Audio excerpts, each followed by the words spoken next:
J'ai saisi les autorités italiennes en leur disant que c'était pas possible. Ça a mis un temps certain, mais ils ont fini par faire fermer l'exposition, saisir ces œuvres. C'est tout à fait inadmissible, mais après, les voies judiciaires sont parfois un peu lentes. Voilà. Qu'est-ce qui motive les faussaires dans ce genre de pratique? Est-ce que c'est pour faire monter le prix des œuvres même si elles sont fausses? Est-ce que c'est pour attirer les gens dans ces expositions? Bah écoutez, là je crois qu'on a affaire vraiment à un réseau mafieux, utilisons les mots tels qu'ils sont. Il y a des gens qui ont des intérêts économiques à faire valoir ces œuvres en les légitimant, en les mettant dans des expositions qui leur donnent une légitimité. Et on utilise aussi, d'ailleurs, et c'est le scandale, j'ai d'ailleurs écrit au ministre de la Culture, j'ai aucune réponse, et je trouve que tous les conservateurs des musées français qui ont prêté à cette exposition sont extrêmement silencieux, dont certains qui se prétendent être spécialistes.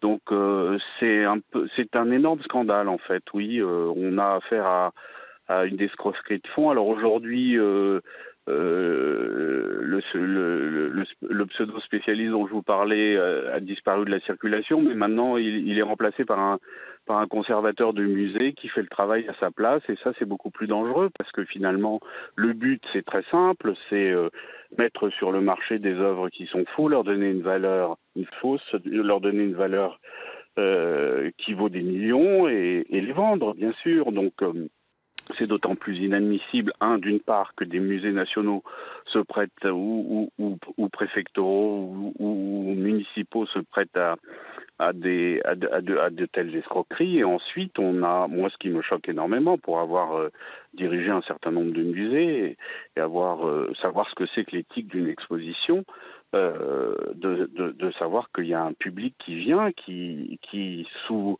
l'égide de la connaissance de ceux qui sont censés fournir la connaissance au public les trompe. Un public qui se fait berner. Donc merci beaucoup.